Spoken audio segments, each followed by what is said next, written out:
औज़ुबिल्लाहिमिनश्शैतानिर्रजीम बिस्मिल्लाहिर्रहमानिर्रहीम। अस्सलाम वालेकुम, welcome podcast with Sajjad Haider Abbasi. और आज हमारे साथ जो शख्सियत मौजूद हैं वो किसी तारफ का मोहताज नहीं है। और माशाल्लाह मेरा और इनका सियासी सफर तकरीबन 10-12 साल हो गए इकट्ठे हैं। अल्हम्दुलिल्लाह हम दोनों भाइयों ने अंजुमन ताजरान एयरपोर्ट हाउसिंग सोसाइटी का इलेक्शन इकट्ठे लड़ा, उसमें भी अल्लाह ताला ने हमें इज्जत दी। ये भाई भी नायब सदर थे नीचे सिविक सेंटर से, और मैं नायब सदर साहब वीआईपी मार्केट से। और इसी तरह उसके बाद फिर हम दोनों ने बल्दियात का इलेक्शन लड़ा 2015 में, और अल्लाह ताला ने फिर हमको इज्जत दी। और पाकिस्तान तरीके इंसाफ से कौंसलर मुंतखब हुए। पाकिस्तान तरीके इंसाफ से साबर खान साहब भी कौंसलर वार्ड नंबर 6 से मुंतखब हुए, और मैं सजाद हैदर अब्बासी आपका भाई वार्ड नंबर 3 से कौंसलर मुंतखब हुआ। और उसके बाद सफर सियासत का चलता रहा। मैं तो एयरपोर्ट सोसाइटी छोड़ के गुलबर्ग चला गया। फिर साबर साहब माशाल्लाह, साबर खान कनौली इनका मुकम्मल नाम है, इन्होंने एयरपोर्ट हाउसिंग सोसाइटी का इलेक्शन लड़ा 2023 में अल्फता ग्रुप से। और मैं आज उस छत पे बैठा हूँ जहाँ से साबर खान कनौली साहब ने फैसला किया अपना ग्रुप बनाने का। और माफज राशि माफज ग्रुप के नाम से, एयरपोर्ट हाउसिंग सोसाइटी माफज ग्रुप के नाम से इन्होंने यहाँ पे ग्रुप बनाया। अब मैं ही सारी बातें करूंगा तो फिर भाई क्या बात करेगा। तो सबसे पहले साबर खान कनौली साहब, अस्सलाम वालेकुम सर, वेलकम। सजाद भाई बड़ा शुक्रिया आपका। और मैं चाह रहा था कि मेरा इंटरव्यू मेरा भाई सजाद अब्बासी ले, कि सजाद अब्बासी की जो आवाज जो है वो हर हल्के में जरा ज्यादा सुनी जाती है, पसंद की जाती है। और आपने ये बड़ी मेहरबानी भाईजान, आपने ये ओपन एयर में बिठा दिया है। आज ओपन बातें होनी है तो मैंने कहा ओपन एयर में होनी चाहिए। और बातें खुले माहौल में। तो ये वही बातें तो नहीं करने लगे, क्योंकि आपने 3-4 स्टोरियां ऊपर बिठा दी है। तो कोशिश करनी है ग्राउंड रियलिटी के नजदीक बातें करनी है, वही बातें नहीं करनी है। इंशाल्लाह अच्छी बातचीत होगी। तो सबसे पहले साबर साहब माशाल्लाह बहुत अच्छा टाइम दोस्ती और सियासत में भी इकट्ठे, अल्हम्दुलिल्लाह भाइयों जैसे तल्लक, अल्लाह ताला इसको कायम और दायम रखे हम सब के दरमियान। तो साबर साहब 2023 से 2026 तक आप as executive member airport housing society में बैठे रहे, और उसके साथ आपको जो एक्स्ट्रा पावर्स मिली एज एक्टिंग जनरल सेक्रेटरी, बहुत बड़ी पावर थी आपके पास। तो मुझे ये बताएं कि ये 3 साल आपने अल्फता ग्रुप के साथ गुजारा और उसके बाद आके माफज ग्रुप में आ गए। तो वो 3 साल का वो बताएं, अल्फता ग्रुप की थोड़ी सी जो आप लोगों ने कामयाबियां समेटी, क्या रिलीफ दिया, और फिर आगे माफज ग्रुप की तरफ क्यों आ पाए। अब्बासी भाई इस तरह है कि अल्फता ग्रुप हमारा 2023 में बना, जिसमें हम 2023 में हमने इलेक्शन में हिस्सा लिया। मैं थोड़ा सा आपको इससे पीछे भी लेके जाता हूँ। हमने सोसाइटी की सियासत शुरू की, उससे पहले हम आपको पता है ताजर बरादरी हमेशा सपोर्ट करती रही है। मुख्तलिफ एमसीआं आती रही, चौधरी आबद की सपोर्ट, शहरियार की सपोर्ट, मुख्तलिफ एमसीओ की सपोर्ट की। 2015 में पहली बार हमने ताजरों ने भरपूर तरीके से अपने एक ताजर भाई को इलेक्शन लड़वाया। बिल्कुल सही। हमारे जनरल सेक्रेटरी थे राणा उबैद साहब। उस टाइम अल्फता ग्रुप नहीं था, उस टाइम हमने ग्रुप का नाम रखा था, आपको याद होगा, अवामी इत्तेहाद ग्रुप। पहला इलेक्शन हम लड़े थे अवामी इत्तेहाद ग्रुप से। एयरपोर्ट सोसाइटी में पूरी की पूरी नई इंतजामिया 2015 में सिलेक्ट हुई, जिसकी ताजरों ने भरपूर सपोर्ट की। नया पैनल था, मैं पार्ट उस टाइम से हूँ। इलेक्शन नहीं लड़ा, मगर लड़ाना भी जो है ना वो पार्ट होता है। लोग पीछे रह के तो दोस्तों की सपोर्ट की, और हमारी कोशिश ये थी, सियासी वर्कर थे हम, पाकिस्तान तरीके इंसाफ से तल्लक था। कोशिश ये थी कि 2015 से 18 में अच्छे काम किए जाएं, ताकि बाद में जब हम लोगों के दरवाजे पे जाएं अपने लिए वोट मांगने के लिए, अपनी जमात के लिए वोट मांगने के लिए जाएं, तो हम लोगों को ना काम दिखा सकें कि यार हम ये टीम लेके आए थे, सोसाइटी में बड़ी अच्छी टीम आई थी, इसने बड़े काम किए हैं, और इसी बिहाफ पे फिर हम अपने लोगों से अपने लिए भी वोट मांग सकें। तो लोग कहें यार आपने वाकई अच्छी टीम दी, आप चाहते थे कि डिलीवर किया जाए लोगों के। और मेरे ख्याल में ये इस सोसाइटी की हिस्ट्री में था कि आप पूरा पैनल नया पैनल, कोई बंदा उसमें पुराना नहीं था, कोई सियासी लोग नहीं थे। नेचरों को वोट दिया कि शायद ये तब्दीली। और सही आप कह रहे हैं, ताजरों की बड़ी पावर है, ताजरों की पावर थी। हर बार हमने ग्रुपों को सपोर्ट करके जितवाया था, और पहली बार लोगों के लिए शॉकिंग था कि यार ये ताजर उठ के सोसाइटी ऑफिस चले गए हैं। और ये कहने का मकसद ये है कि हम अवाम को बताना चाहते हैं, उस टाइम 2014 में जब हम इलेक्शन लड़े अंजुमन ताजरान का, तो प्रेसिडेंट ऊपर राणा उबैद अली खान साहब बने। बिल्कुल। तो फिर हम जरी बात है पार्ट थे अंजुमन ताजरान का, तो फिर हमने अंजुमन ताजरान में से टीम निकाली जिसमें हेड जो है राना साहब कर रहे थे। आपको याद होगा हम जब ताजरों का इलेक्शन लड़े थे तो ताजरों में भी हमारा अवामी इत्तेहाद ग्रुप था। जी बिल्कुल। सोसाइटी का इलेक्शन लड़े, फिर हमने अवामी इत्तेहाद ग्रुप के नाम से इलेक्शन लड़ाया। अब जो है 2022 ये 23 पे आप आ जाए, 23 में ग्रुप अल-फतह ग्रुप हो जाता है। तो अल-फतह ग्रुप में भी वही किरदार था, वही टीम थी या मेरे ख्याल में कुछ नए लोग लाए थे। और मेरा अपना ताजरान में से तो मेरे ख्याल में मेरा अपना वो दिली इरादा नहीं था। फिर वही मामला थे कि यार 2015 की तरह टीम है कैसी लाई जाए जो काम करने वाली हो। मगर दोस्तों के कहने थे, खुद राणा साहब के कहने थे यार आप भी बीच में आओ, तो मैं खुद भी इस टीम के साथ, टीम बनाते बनाते टीम के साथ शामिल हुआ हूँ और इसका हिस्सा बना हूँ।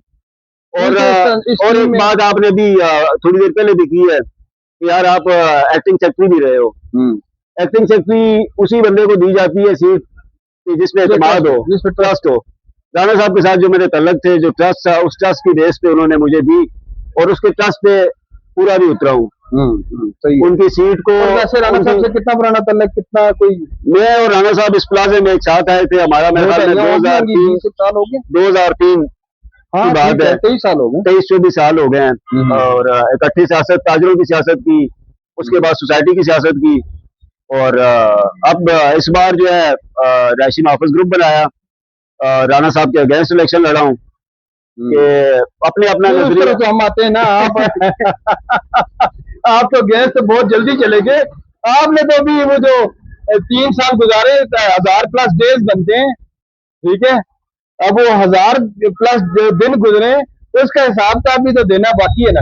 हिसाब में उनका हिसाब किताब ये है कि जब राणा साहब का पैनल इलेक्शन लड़ रहा है, उनके स्टेजों पे जलसों में तकरीरें हो रही हैं, राणा साहब अकेले खड़े हैं और कह रहे हैं जी कि मेरी एमसी ने 3 साल में बड़े कारनामे किए, मैंने रोडें बना दी, फिल्टर प्लांट बना दिए, कब्रिस्तान लेके दे दिया और कई गांव 70% पानी की पाइपलाइन का काम मुकम्मल कर लिया। तो ये वो चीजें हैं कि जो दिखाई जा रही हैं 3 साल की कारकर्दगी, और टीम की दिखाई जा रही है और टीम मौजूद नहीं है। राणा साहब खुद खड़े हैं। नहीं, ये तो बाद में भी कहता हूँ, अगर टीम अच्छी थी तो उनको साथ क्यों नहीं लिया?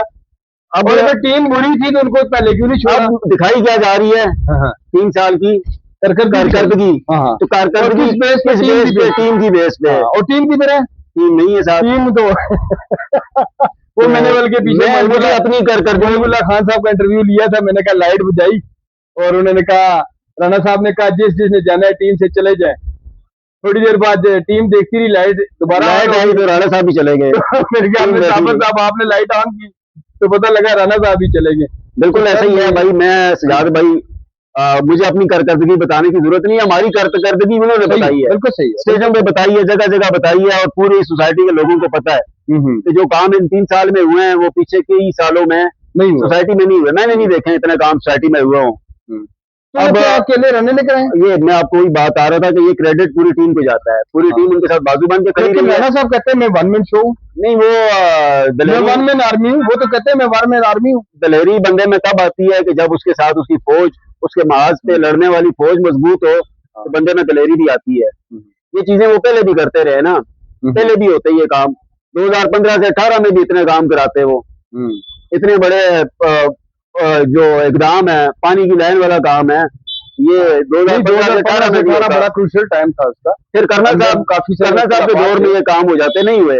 इस बार राणा साहब को टीम अच्छी मिली थी, जो टीम साथ खड़ी हुई है, हर महाज पे खड़ी हुई है, उसी की बेस पे ये काम हुए हैं। नहीं, अब बात तो आपकी सही है कि 15 से 18 भी अंदर टीम सियासत का शिकार रही और फिर इसी तरह जो 22 तक रहे ये अपने मोहिबुल्लाह साहब, भाई साहब, उनकी टीम जबरदस्त किस्म की बारिश शुरू हो गई है। कैमरे को मेरे ख्याल में इधर नीचे ले आए तो ताकि हम यहाँ चले। जी सर, माशाल्लाह बारिश भी शुरू होगी। भाई साहब दिलचस्प इंटरव्यू होगा, बरसात भी है, अल्लाह की रहमत बरस रही है आपके ऊपर इंशाल्लाह। तो कैमरे को हम शेड के नीचे लेके इससे डायरेक्शन भी चेंज हो गई। तो सर बताएं, आप 3 साल की प्रोग्रेस बताएं और उसके बाद जो भाई साहब मैं पहले भी आपको कह चुका हूँ कि मेरी प्रोग्रेस सेक्रेटरी साहब ने मुख्तलिफ जगहों में खुद बता दी है तो आपको अच्छा, मैं एक और बात आपको बताता हूँ। मेरी जो मेन प्रोग्रेस आज है भाई, 2 कमेटियां थी मेरे पास। एक कब्रिस्तान कमेटी और एक पानी कमेटी।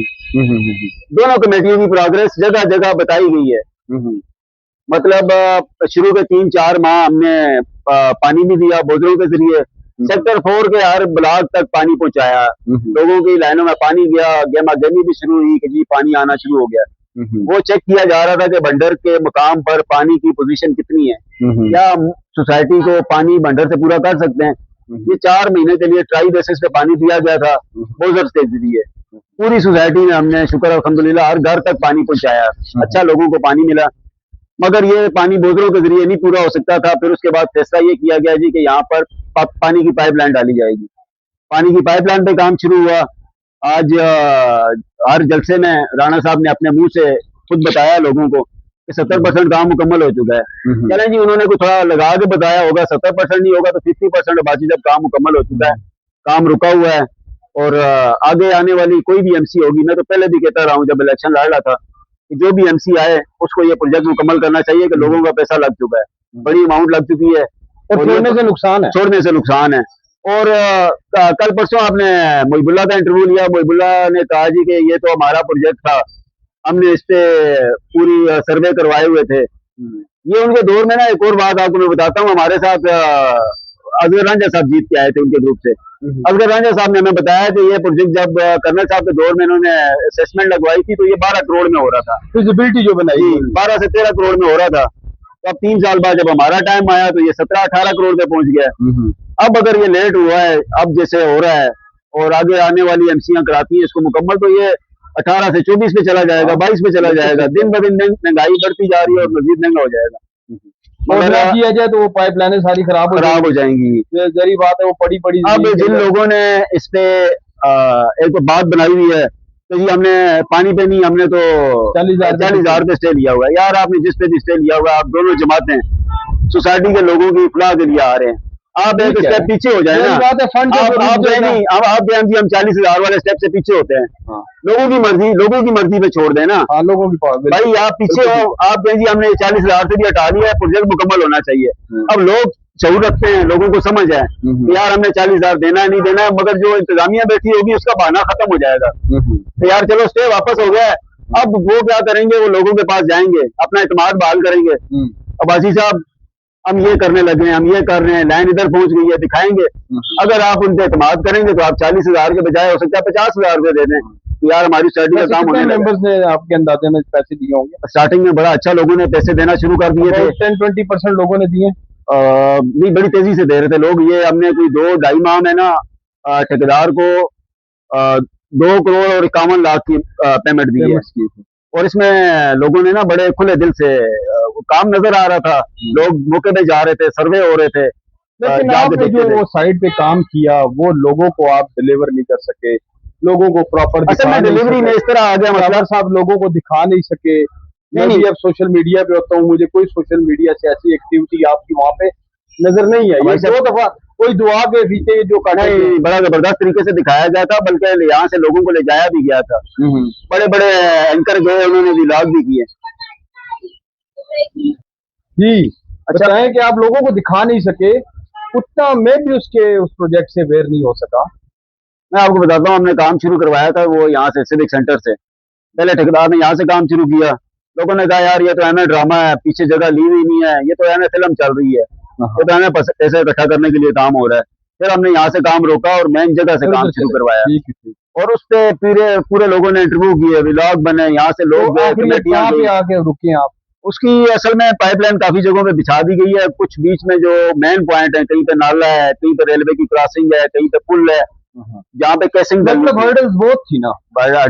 सबसे बड़ी हर्डल थी सीडीए की एनओसी लेना। वही एक्सप्रेस वे के नीचे से निकालना उसको। बिल्कुल, वो भी है। पटरियां आ जाती, क्रॉसिंग अभी तक नहीं हुई है, वो क्रॉसिंग हमने करनी है। वो भी अप्रूवल ली हुई है? अप्रूवल ली हुई है क्रॉसिंग के लिए। सीडीए ने पॉइंट छोड़े हुए हैं, उस पॉइंट से वो क्रॉस होनी है। तो एक चीज और मैं आपको बता रहा हूँ कि ठेकेदार बड़ी स्पीड से काम कर रहा था। भाई साहब ठेकेदार ने इस टाइम पे ना वहाँ पे काम कर चुका है, वो तकरीबन 6 करोड़ प्लस का काम हो चुका है। अच्छा। और उसको पेमेंट मिलती है 2.5 करोड़ रुपए। उसने कहा यार कि मैं अब आपका स्टे भी आया हुआ है, मुझे जिस स्पीड से आप पहले पेमेंट दे रहे थे उस स्पीड से पेमेंट देते तो हो सकता है मैं खत्म भी कर देता। और पानी आपका आना शुरू हो जाता, लोगों का एतमाद बहाल हो जाता, लोग देर से दे देते पेमेंट मगर पेमेंट मिल जाती। अब आप एक बंदे की पेमेंट रोक दें 2.5 देने के बाद और वो काम कर जाए 6 तक का, अब वो 6 कर चुका है, अब 6 से 8 या 10 नहीं कर सकता, वो फंस गया। उसने बल्कि हमारे खिलाफ केस भी किए इस मामले में, कोर्ट में चला गया, कोर्ट में गया हुआ है कि जी सोसाइटी मेरी पेमेंट नहीं कर रही है। तो ये जो है ना इनको खत्म करना चाहिए, मुखालिफ ग्रुप को भी, और ये अवाम पे छोड़ना चाहिए। और मकसद मेरा कहने का है कि आपका कहने का मकसद ये है कि जो अगली एमसी आती है जिन्होंने कोई इस तरह के मामलात किए वो खत्म करें और उस पर इत्मीनाद करें। सबसे बड़े इत्मीनाद वाली बात ये है भाई साहब के 2.5 करोड़ किसने दिया है? सोसाइटी ने, मेंबरान ने दिया है, हम मेंबर्स ने दिया। अब मेंबरान को ये भी पता हो गया होगा कि ठेकेदार ने हम पे 6 करोड़ का क्लेम किया है। बिल्कुल ठीक है, 6 करोड़ जेब में तो नहीं गया, ठेकेदार खुद कहता है कि 6 करोड़ का मैं काम कर चुका हूँ। ठीक है, और जरी बात अब वो 6 करोड़ भी किसने पूरा करना है? मेंबर ने पूरा करना है। तो अब मेंबर को ये इत्मीनाद तो होना चाहिए ना कि लैंड पे ही काम हो रहा था, ठेकेदार को दिए नहीं गए हैं, ये मुखालिफों ने गलत स्टे लिया हुआ था, ये स्टे खत्म किया जाए, हम पैसे दें, ठेकेदार काम मुकम्मल करे। ठेकेदार तो अब भी कहता है मेरी पिछली पेमेंट मुकम्मल करें, मैं इस काम को मुकम्मल कर देता हूँ, कंटिन्यू जारी कर देता हूँ। अब तो रिवाइज होगा, रेट में तो फर्क आएगा, देखें महंगाई भी हुई है, मटीरियल तो फर्क आएगा, थोड़ा बहुत फर्क तो आएगा, मगर अब भी थोड़ा फर्क आएगा, ये आगे जाके मजीद बढ़ भी सकता है। मतलब पानी के उम्मीद है कि सोसाइटी के मेंबर्स। दूसरी सबसे अहम बात बासी साहब की, ये सारी चीजें राणा साहब हमारे बारे में खुद बता चुके हैं, हमारी प्रोग्रेस जो है ना, मैं मुझे खुद ये बताने की भी जरूरत नहीं है, ये पानी पे काम चल रहा था। उसके अलावा शुक्र अल्हम्दुलिल्लाह के इस टाइम पे सेक्टर 4 में 4 फिल्टर प्लांट लगे हुए हैं। आपका भाई मैं था, वाटर एड कमेटी हेड था। अगर राणा साहब स्टेज पे जाके अपना क्रेडिट लेते हैं ना तो वाटर एड कमेटी की हिसाब से वो मेरा भी क्रेडिट बनता है। 4 फिल्टर प्लांट बनता है, 4 फिल्टर प्लांट लगे हुए हैं। नहीं आप लेना चाहते हैं जबरदस्ती? मैं जबरदस्ती नहीं लेना चाह रहा, वाटर एड कमेटी था। तो फिर अच्छा चले हेड की बात कर रहे ना, जो आपकी टीम का हेड था वो क्यों नहीं क्रेडिट आप लोगों को लेने देता है यार? बस वो मैं कह रहा हूँ हमारी तशहीर वो खुद कर रहे हैं, वो कर तो रहे हैं, लोगों को ये समझ होनी चाहिए। वो लेते हैं खुद है, ठीक है तशहीर कर रहे हैं, लेकिन वो कहते हैं ये मैंने किया है। हाँ ठीक है, टीम को भी नाम देते हैं। अच्छा भाई साहब आपको वो मैं मजे की बात बताऊं, क्रेडिट देना वो देने ना देने वाली बात ही बनती जब आप 2000 आप सुने ना 2023 का इलेक्शन लड़ते हैं। एक बात मुझे बताता हूँ, आप 2023 का इलेक्शन लड़ते हैं, 2023 में आप अहमद हफीज भट्ट को उठाते हैं, पीडीए से आप राजा ज़ियाफत और इफ्तिखार खारी लेते हैं, ताजरों से आप खुद हैं और साबर तरोली भी आ जाता है। अच्छा आप इमरान अब्बास को लेते हैं, इमरान हुसैन को लेते हैं, वकास बेग को लेते हैं, ये आप टीम बनाते हैं। हर बंदे का अपना अपना वोट बैंक है, वो अपने अपने वोट बैंक से आप क्या मुंतखब होते हैं? President, secretary, general secretary. Rana साहब सेक्रेटरी, क्रेडिट किसको जाता है? टीम को जाता है। टीम को जाता है कि टीम के वोटों से आप सेक्रेटरी बने, सीट पे बैठे हैं। जब उस सीट पे आप ना बैठते तो ये सारे क्रेडिट आप ले सकते थे। कह रहे हैं सीट पे बिठाने वाली, क्रेडिट आपके साथ खड़ा रहने वाली ये टीम थी। सही है, बिल्कुल। जिस टीम ने इससे पहले भी टीमें लोगों की गुजरी है, लड़ाई झगड़े इस्तीफे बहुत कुछ फेस, पूरा मुक्का बन के पावर बन के ये टीम खड़ी रही है साथ। बिल्कुल सही है। तो ये तो बस एक नहीं, मेरी बात ये नहीं आ, एक मामला ये हो गया कि बासी साहब ग्रुप पूरा नहीं था। मैं इस चक्कर में था कि जैसे हमेशा होता है, सोसाइटी का टाइम खत्म होता है, 3 महीने के लिए केयर टेकर आगे बैठते हैं और फिर इलेक्शन अनाउंस होता है। हम थे उस चक्कर में कि वो चीज होगी और ये थे किसी और चक्कर में। हाँ, ये तो पहले ही सारा कुछ करके ये तैयारी में थे कि मैंने ये करना है, उस चक्कर में हम हो गए लेट और हम ग्रुप नहीं बना सके। अगर ये ग्रुप बना हुआ होता और टीम हमारी पूरी खड़ी होती, फिर आपको पता चलता कि ये क्रेडिट किसके थे, किसने किए थे और किसको रिगार्ड करना चाहिए, किसको रिगार्ड करना चाहिए था, लोगों को भी समझ आ जाती। अच्छा मैं एक और आपको बात बताऊं, मुझे और राजा ज़ियाफत को, हम 2 बंदे थे ना, राशि माफज ग्रुप से इलेक्शन लड़े हैं। मैं कहता हूँ हमारे ऊपर हमारी सोसाइटी के लोगों ने इनसे ज्यादा एतमाद किया। 406 वोटें ली हम 2 बंदों ने। किस बात पे ली है? किस बात पे ली है? एड तो ये थे ना। अब आप कहेंगी क्रेडिट, तो भाई हमने तो कोई फिर हमारा क्रेडिट नहीं भी था, तो हमें तो इनसे ज्यादा वोटें दे गए लोग। बिल्कुल सही है। आप इनका टोटल करें, 13 बंदे इलेक्शन लड़ते हैं, 1070 वोट लेते हैं। इन पे डिवाइड करें तो मेरे ख्याल में 80-80 वोट बनता है इन सब का। सेक्रेटरी साहब, सदर साहब जो कहते हैं कि मैं सबसे टॉप वोट मैंने लिए हैं, सदर साहब की भी एवरेज निकालें तो 80 वोट बनती है। रेबर इनकलाब ग्रुप को ले लें आप, उन्होंने लिए हैं 800 कुछ वोट, उनका डिवाइड करें तो 60-60 वोट बनते हैं। मेरे और सजाद अब्बासी के जो जेन्युइन वोट हमें पड़े हैं वो पड़े हैं हमें 206 वोट एवरेज निकल दिया हमारे। वो आप रिजेक्ट वाले वोट भी निकाल दें जी, ऊपर जो हमारे 180 वोट रिजेक्ट हुए वो भी निकाल दें, पीछे 206 वोट हैं। 206 को भी हम दोनों पे डिवाइड करें तो 103 वोट ले रहे हैं हम। बिल्कुल सही पड़े। हमें तो लोगों ने ज्यादा वोट दिया है एवरेज के लिहाज से आप लोग। हम अगर ग्रुप पूरा होते क्या वजह ये कच्ची नजरी मारे तुझे गिरा कच्ची नजरी नहीं मारा है मुझे दसिया ना जैसा कि थोड़ा धोखा होया कि भाई है थोड़ा सा इलेक्शन होगा खुदा का खौफ है, थोड़ा सा धोखा है। हमें ये था कि ये आके महकमा कराएगा, पर राणा साहब अपना तरीकाकार कर गए। तो मैं कहता हूँ तो आपका जिंदगी का एक बहुत बड़ा बैड एक्सपीरियंस है। नहीं कोई बैड एक्सपीरियंस नहीं है ये, लेकिन चलो ना बड़े बड़े मामला खोल दिए हैं इसने, अच्छे बुरे की तमीज बता दी है, कौन कहाँ खड़ा होता है, कैसे खड़ा होता है, और सारी चीजें पता चल गई हैं। अपनी नीयत भी बता दी है और इंशाल्लाह पहले भी लोगों के साथ खड़े रहे हैं, अपनी ताजर बरादरी के साथ भी खड़ा रहा हूँ, ताजर बरादरी की इज्जत करती है, अपने मेम्बरान सोसाइटी के हर मामले में उनके साथ खड़ा रहा हूँ, उन्होंने जो इज्जत दी है पहले भी दी है और इस बार जो दी है मैं कहता हूँ इन दोनों ग्रुपों से ज्यादा वोट देंगे और इंशाल्लाह आगे भी देंगे। लोग चल रहे हैं। अच्छा ये मुझे बात थोड़ा नजदीक लगते हैं, टाइम भी बहुत हो गया। अब जब सोसाइटी में आप टीम में एक हिस्सा रहे हैं तो टीम से करते करते करते करते आप जो यहाँ के बिल्डर्स थे, डेवलपर्स थे, वो जब जहरी बात है एक बिल्डर डेवलपर सोसाइटी के साथ मिलकर काम करता है, वो माफिया कब बना सर? और माफिया वो जब बने, वो बिल्डर और डेवलपर को माफिया बना दिया गया, जब वो माफिया बन गए तो आपके साथ मैंने कोई गनमैन शेड नहीं देखा। आपको कोई जान का खतरा नहीं है भाईजान। आप मेरी बात सुने कि आप में तो है भी साबर भाई सिंगल पसली है, बल्कि हमने अल्लाह ज़ात माफ करे सदर साहब के लिए बहुत से माफिया से टकराव भी लिया, आपने भी लिया, हमने भी लिया, और आज से ये 6-8 साल पुरानी बातें हैं। सही है। पिछली जो एमसी में मेरे थ्रेट्स आपको भी आए, मुझे भी आए, वो हम थ्रेट्स हम लोगों ने अपने वो बर्दाश्त भी किया, आपने भी किए। अच्छा। उसके बाद भाईजान अभी जो 23 से 26 बैठे, इसमें क्या आप भी माफिया बन गए, उस माफिया के हिस्सा बन गए? अभी आपको भी कोई थ्रेट नहीं उस माफिया की तरफ से आया? मैं भी आपकी टीम का हिस्सा हूँ, अच्छा भाई साहब कोई थ्रेट नहीं आया। अच्छा भाई साहब इस तरह है कि सबसे बड़ी बात यह है कि बंदा खुद माफिया ना होना। हमने हुकूमती लेवल का इलेक्शन लड़ा है, काउंसलर का इलेक्शन जो है वो जमाती इलेक्शन होता है, नून लीग है और पीटीआई है, और नून लीग के दौर में लड़ा है, नून लीग के दौर में लड़ा है। वो मुखालफतें जरा ज्यादा और तरह की होती हैं, और तरह की थी ना, उधर भी शराफत वाली सियासत थी ना, उधर हमारे साथ किसी ने मुखालफत ने इस तरह किया है। नून लीग का दौर था, इंतहा तक कोई भी नहीं गया, कोई इंतहा तक नहीं गया, ना कोई मुखालफत में गया, ना कोई इसमें गया कि यार ये इलेक्शन क्यों लड़ गए, मिडिल क्लास लोग ताजर क्यों लड़ गए इलेक्शन।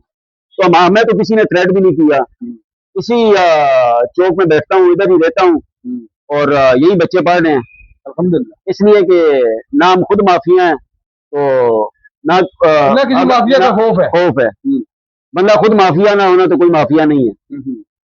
अब ये जो आगे आप बात बता रहे हैं ये वाली माफिया वाली, अब दो तरीके हो सकते हैं, या तो माफिया का नाम ले लेके वोट ली जाए, संपत्ति हासिल की है, मतलब माफी ली जाए, हमदर्दी, लोगों की हमदर्दी, माफी ली जाए। अच्छा माफी ली जाए और लोगों की हमदर्दी भी करती। पता नहीं माफिया माफिया आप कह रहे हो, माफी ना हो तो माफी दे, ये ना हो तो आप माफिया कह रहे हो, माफी ना हो। भाईजान ये वो माफिया बासी साहब, मैं आपको बताऊं कि 3 साल हम सोसाइटी में रहे हैं, तो राजा अंसर साहब आए तो सेक्रेटरी साहब के कमरे को कुंडी लग जाए, अंदर बैठ के मीटिंग हो, आपस में मामला तय हो, बाकी 12 लोगों को पता ही ना चले कि क्या मामला हो रहे हैं, क्या बातचीत हो रही है, सब अच्छा चल रहा हो, और इलेक्शन का माहौल है तो आपस में ये माफिया बन जाए। अब एम डेवलपर है, एम डेवलपर की जगह 3 साल पाशा साहब से काम किया जाए तो पाशा भी फिर माफिया होना चाहिए। पाफिया पाशा के भी इफेक्टी है ना। पाशा ने भी बड़े लोगों को इफेक्टी किया है, बहुत 20-25 साल हो किया है और लोग रूल रहे हैं उसके भी। तो पाशा माफिया नहीं है। कर्नल साहब आते हैं, कर्नल साहब आए एमसी में बैठे हैं, ना वो राजा अरशद के साथ काम करें ना पाशा के साथ काम करें, काम ही स्टक कर दें, रोक दें। वो भी कहें जी माफिया है। भाई आपने कोई माफिया नहीं है, आपने एग्रीमेंट किया हुआ है, वो आपका डेवलपर है, 2007 का एग्रीमेंट है, बिरार भट्ट साहब ने एग्रीमेंट किया हुआ है, एम डेवलपर आपका डेवलपर है। अब डेवलपर के साथ आपने काम करना है तो आपकी एमसी की पूरी इन्वॉल्वमेंट होनी चाहिए, बंद कमरे में कुंडी लग के मीटिंग नहीं होनी चाहिए। सबको जब आपका डेवलपर आके बैठे, एमसी पूरी बैठी हुई हो, दो लोग आप महकमे के बुला लें, आए जी डेवलपर साहब आए हुए, हम इनके साथ नया एग्रीमेंट करने लगे, नया काम शुरू करने लगे, इनसे कहें ये हमारी पिछली ये चीज बकाया है, इसमें से कुछ हमें दें, फिर हम इनके साथ करेंगे। एमसी बैठी हो, डेवलपर बैठा हो, आमने सामने बात हो रही हो, वो भी बॉन्ड हो, उसे पता हो। अब अंदर कमरे में क्या बात हुई, आपकी प्लाट की बात हुई है या सोसाइटी के मामलात की बात हुई है, हमें नहीं पता। बाहर आके लड़ाई हो जाए तो माफिया है, कुछ बात पे माफिया है। दूसरा इंजाम मैं मुझ पे नहीं फायरिंग हुई कि मेरी एम डेवलपर के साथ कोई बातचीत नहीं हुई थी, ना मेरा उनका कोई मामला हुआ था, ना मेरी बंद कमरे में कोई मीटिंग हुई थी, ना मैं किसी बात से फिरा था कि मैं मुझ पे भी वो करते। मतलब ये बंद कमरों के फैसले तो फिर बाद में आप माफिया कहें या माफी कहें, ये अब समझ से बाहर फैसला खुद ही करना है। ये आपको बेहतर पता है आपने क्या किया है, जो किया है आपने, उसका रिजल्ट आपको मिला है। हम बैठे हैं कि कमरे के अंदर आपके क्या मामला है, ये तो आप ही बेहतर जानते हैं। तो सर एक ब्रेक लेते हैं, बीच में ब्रेक के बाद दोबारा हाजिर होते हैं। थैंक यू जी, वेलकम बैक। तो जहाँ हम क्लोज किया था वहां से दोबारा स्टार्ट करते हैं। तो साबर साहब, अब बहुत बड़ा आपका व्लॉग भी बहुत बड़ा हो गया है और बातें भी आपने बहुत सारी कर दी। तो अब ये जो इलेक्शन में ये जो फतह लेकर आया था और उसकी फतह को शिकस्त में तब्दील कर दिया गया। अच्छा, ये बात हमें पहले करनी चाहिए थी, वो अदलिया के फैसले वाली बात आप कर रहे हैं। अच्छा भाई साहब, ये अदालत का, हाई कोर्ट का फैसला आता है और एक ग्रुप जो है मिठाइयाँ बांटना शुरू कर देता है कि जी हमने एमसी गिरा दी है, दूसरा ग्रुप गमी में चला जाता है, नहीं दूसरा ग्रुप हज़रत अली के कोल चलाने कोल आना शुरू हो जाते हैं, एक बार फिर आएंगे हम और आगे से आगे बड़ी अदालत में जाएंगे, बड़ी अदालत से फैसला लेके आएंगे। फिर इंटरव्यू भी मैंने सुने, सेक्रेटरी साहब का भी इंटरव्यू आया और रेबर इनकलाब ग्रुप की तरफ से भी इंटरव्यू आए। अच्छा, इसमें ना सबसे बड़ी ज्यादती किसके साथ हो गई है? मेंबर के साथ। इतना बड़ा इलेक्शन हुआ, लाखों रुपए लग गए सोसाइटी के, तो सही था, लोगों का टाइम जाया हुआ, लोगों का एतमाद जाया हुआ, पैसा जाया हुआ। वोटर लिस्टें अगर गलत थी, कोर्ट ने महकमे को कहा था कि जी वोटर लिस्टें ठीक करें फिर इलेक्शन करवाएं। महकमा कोर्ट ऑफ कंटेम्प्ट कर गया, उसने इलेक्शन करवा दिए और हाई कोर्ट ने इलेक्शन उड़ा दिया। अब हमारे मेंबरान शऊर रखते हैं, वो कान से खाने वाली बात तो है नहीं कि आप रेबर इनकलाब उसको मरोड़ के अपनी तरफ बताए और दूसरा ग्रुप अपनी तरफ बताए, मगर हो क्या गया है जी, कंटेम्प्ट में इलेक्शन फारग कर दिया गया। इलेक्शन नया होगा या वहां से ही दोबारा शुरू होगा, दोबारा भी शुरू होता है तो तब भी टाइम और पैसा लगना है। लिखा है उसके ऑर्डर में ना कि 90 डेज में, और अगर नए सिरे से होता है तो फिर भी लोगों का पैसा लगना है। और इसमें कंटेम्प्ट किसने कर दी है? महकमे ने कर दी है, डिपार्टमेंट ने कर दी है और हाईकोर्ट ने मेंबर भुगत रहे हैं। अच्छा, बातें ये होती थी, शरियार साहब और राना उबैद साहब दोनों पे केस चल रहा था, तीसरी टर्म वाला, तो नीचे से, बल्कि यहाँ से पहले मैडम आफिया जो इलेक्शन की कन्वीनियर थी, वो उन्हें यहाँ से रिजेक्ट करती हैं दोनों बंदों को। ये रजिस्ट्रार साहब के पास जाते हैं, वहां से रिजेक्ट होते हैं, फिर भी कोशिश करते हैं यार हमें बहाली मिल जाए। फिर अगले फोरम पे जाते हैं सेक्रेटरी साहब के पास, सेक्रेटरी साहब से हाई कोर्ट चले जाते हैं और हाई कोर्ट से सुरखरू हो जाते हैं जी हाई कोर्ट ने हम आला अदलिया का फैसला तस्लीम करते हैं, मानते हैं, अदलिया ने बहाल कर दिया है। हालांकि उसमें भी उसने भी इंटरम फैसला देखते हैं, वो फैसला तो मानते हैं। आज जो फैसला आया है ये भी आला अदलियत है, इसको भी मनोमन कहीं हम मानते हैं, वही हाईकोर्ट है, कहीं इसको भी हम मनोमन मानते हैं, तस्लीम करते हैं और इलेक्शन वोटर लिस्ट में ठीक करा लेते हैं। मतलब मीठा मीठा आप कड़वा थू पैसे का भी जिया। अब अच्छा, अगर आप लोगों के पेमेंट जमा करा रहे हैं, इलेक्शन डे वाले दिन पेमेंट जमा हो रही है, किसी का 10,000 जमा हो रहा है, किसी का 7,000 जमा हो रहा है, किसी का 5,000 जमा हो रहा है, तो उसका मतलब है कि आप वोट खरीद रहे हैं। ये भी बहुत बड़ा सोसाइटी के साथ खिलवाड़ हो रहा है। और कहते हैं अच्छा, इलेक्शन डे वाले दिन एक चक्की साहब ने पेपर दिखाया, उससे मैंने भी साइन किए हुए थे। इलेक्शन डे वाला जो दिन था, प्रोसेस था, वो बड़ा अच्छा प्रोसेस था, लेकिन मैंने अच्छा प्रोसेस करवाया। मगर उससे पहले जो वोटर लिस्ट के दरमियान जो चीजें हुई, उनपे ठीक वो ग्रुप गया हुआ था, तफादात उनके कायम थे, और आपके भी तफादात थे उसके, हमारे भी थे, मगर हम किसी फोरम पे गए ही नहीं है। हम नहीं जाना चाह रहे थे कि तो आपने भी अपनी 150 वोट डलवाई थी। हम नहीं चाह रहे थे कि हमें भी लेबल लगे कि यार ये भी स्टे माफिया है, पहली बार आए हैं इलेक्शन रुकवाने की कोशिश कर रहे हैं। वोटें नहीं डलवाई कोई फेवरेट लोगों की? नहीं, हमने ऐसा कुछ भी नहीं किया है। और बाकी तरफ बोरियां खुली रही हैं, लोग और लोगों ने माफ हो रहे हैं, जमा हो रहे हैं, कैश में जमा हो रहे हैं। लोगों ने अपने साथ बड़ी जाति की है, कुछ लोगों ने, मेंबर्स ने भी अपने साथ जाति की है। जिसने 5,000 10,000 रुपए की खातर अगर वोट बेचा, उसने अपना जमीर बेचा, और उसने ये 7,500 मेंबर को बेचा। भाई साहब, ये ना सिर्फ इलेक्शन डे वाले दिन नहीं हुआ है, इलेक्शन से पहले भी हुआ है। ये महीना कोई 3-4 महीने पहले शुरू हो गया था, एडवांस बिल जमा कराएं जी, आपको 50% डिस्काउंट दिया जाएगा। हम तो इस चीज में भी नहीं उतरे कि क्लियर ही नहीं था कि यार हमने क्या करना है, अलग ग्रुप लाना है, क्या करना है। हमने तो ये था कि चले इलेक्शन, हमारी एमसी हटेगी, उसके बाद महकमा बैठेगा, फिर वो करेंगे। मगर कुछ लोगों की ज़हनी तौर पे तैयारियां, अब पिछली बार कर्नल साहब थे, वो करते रहे ये चीजें बैठ के आखिरी टाइम पे अपने, किस तरह लोगों को डिस्काउंट देना है, क्या तरीकाकार है। और इस बार यही कहती है, अल्फता ग्रुप की तरफ से होती रही है, डिस्काउंट दो लोगों को खरीदो, वोट बनाओ। आपने डिस्काउंट दिया है बासी साहब, आपको डिस्काउंट मिला है 50%, आपका 30,000 बिल था, आपको 15,000 डिस्काउंट मिला है, तो आपको खरीदा गया है ना। बिल्कुल सही कि जी आपको छूट दे रहे हैं। बिल्कुल सही भाई, आप तो जिन लोगों पे इतने बड़े डिफॉल्टर थे, उन पे तो जुर्माने होने चाहिए थे। उनको तो बिल्कुल, मैं कहता हूँ इलेक्शन डे वाले दिन तो पैसे जमा ही नहीं कराने चाहिए। जिस दिन मेंबर, जैसे मैं इलेक्शन लड़ रहा हूँ, मुझे डेट दी जाती है कि जिस डेट को आपने अपना तमाम ड्यूज क्लियर करने हैं, क्लोज करना चाहिए, तब आप इलेक्शन लड़ सकते हैं।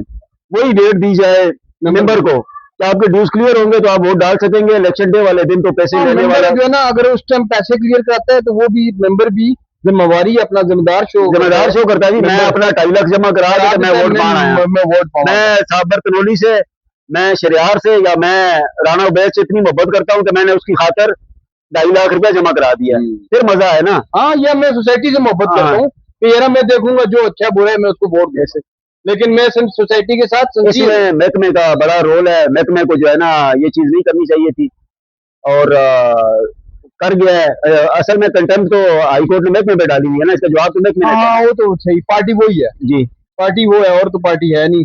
अब वो किसके साथ मिलकर कर गया है, किस मिली भगत में कर गया है, अब कुछ बता दे किस मिली भगत में कर गया।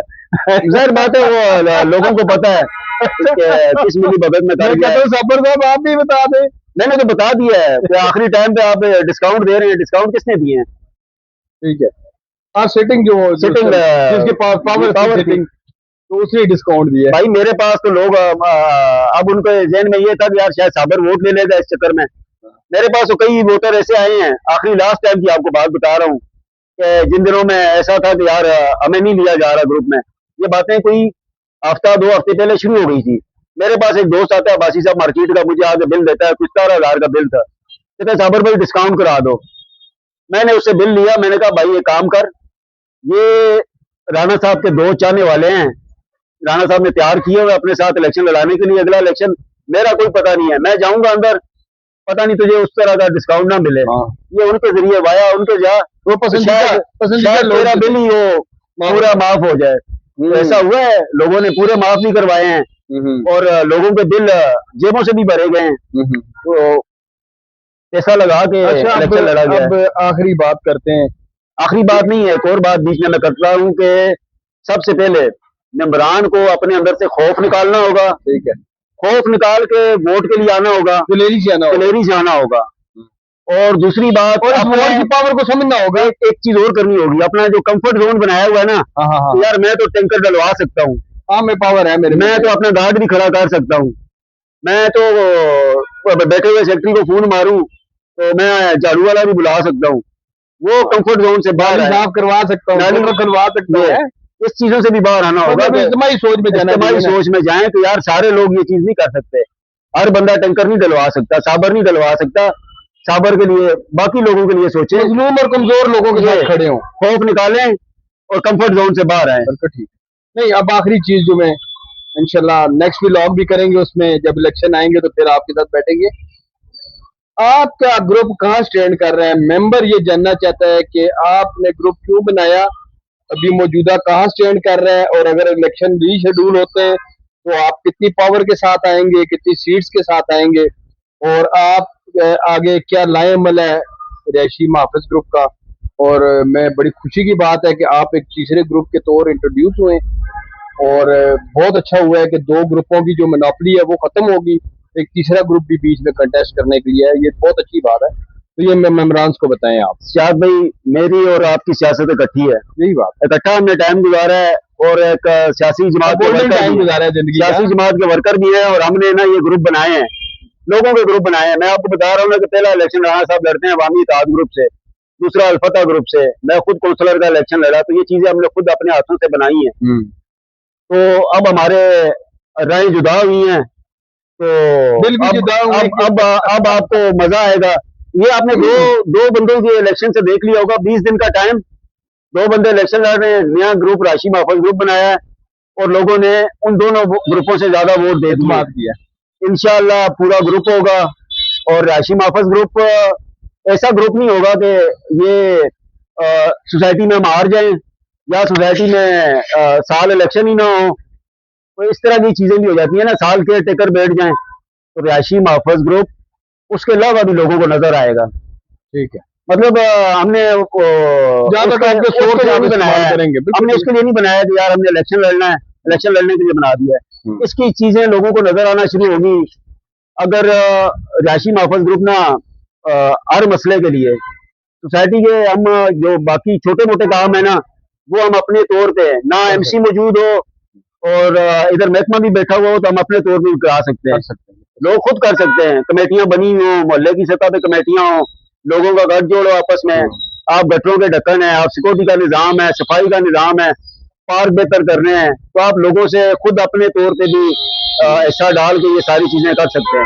हमारी इस सोसाइटी में इतने तगड़े तगड़े, हाँ मतलब वोटर को जो है ना एम्पावर करना चाहते हैं लोग, उसको मजबूत करना चाहते हैं वोटर को, कि वो किसी की तरफ मुताज ना हो। अगर वही बात है कि एक गली में सारे गठे हो, चौकीदार भी अपना रख सकते हैं, एक बोर करा के पूरी गली को पानी भी चला सकते हैं, ये राशि वाला अपना रख सकते हैं। ये राशि मुहाफ़िज़ ग्रुप के इंशाल्लाह है मामला।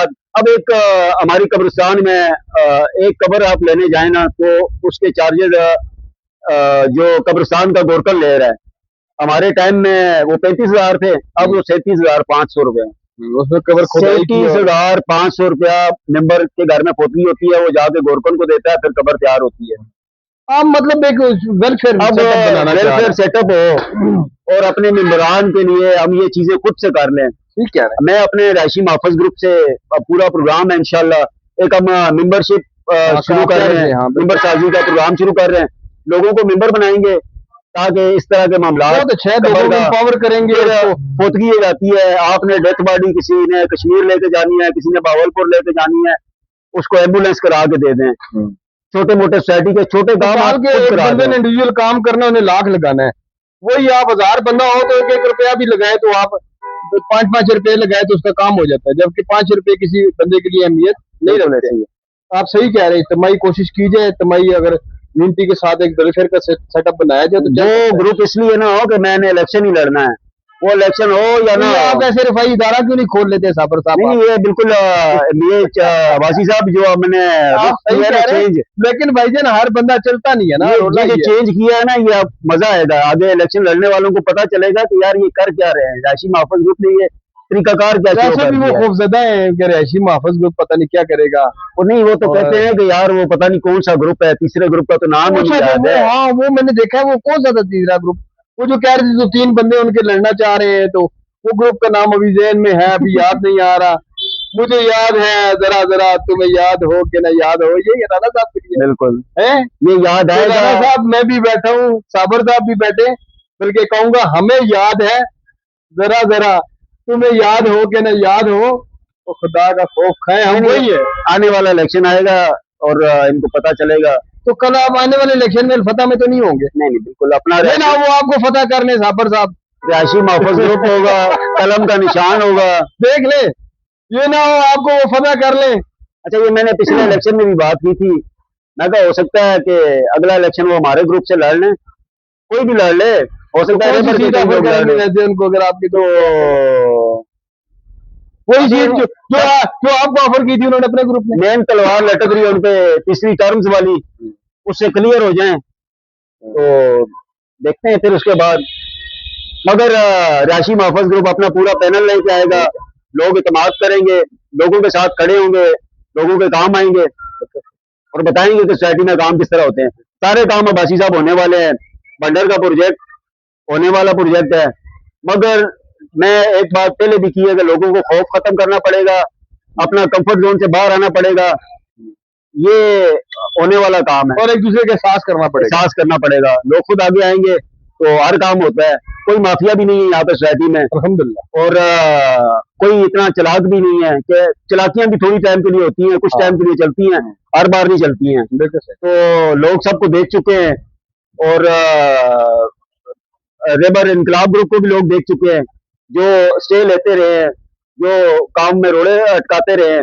मैं उनसे भी गुजारिश है कि ये पानी वाले स्टे से पीछे हटें और मौका दें, काम हो, लोगों पे छोड़े, लोग पैसे देते हैं नहीं देते हैं, वो काम भी आगे शुरू हो। तो ये थे जनाब हमारे साथ हमारे बहुत प्यारे दोस्त साबर खान तनोली साहब। तो यहाँ पे इसको क्लोज करते हैं, बहुत लंबा व्लॉग हो गया।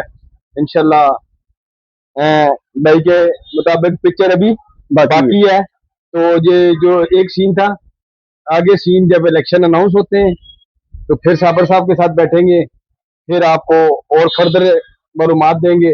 हाँ, अगर आप लोग भी कोई चीज साबर साहब से पूछना चाहते हैं, हमारा कमेंट बॉक्स ओपन है, आप साबर साहब के लिए वहाँ पे क्वेश्चन छोड़ सकते हैं और बिला झिझक छोड़ सकते हैं। साबर साहब इंशाल्लाह वो जवाब देंगे आपको, और माशाल्लाह बहुत काबिल आदमी है और बहुत इंसान दोस्त हैं। तो थैंक यू वेरी मच, अस्सलाम वालेकुम। थैंक यू भाई साहब।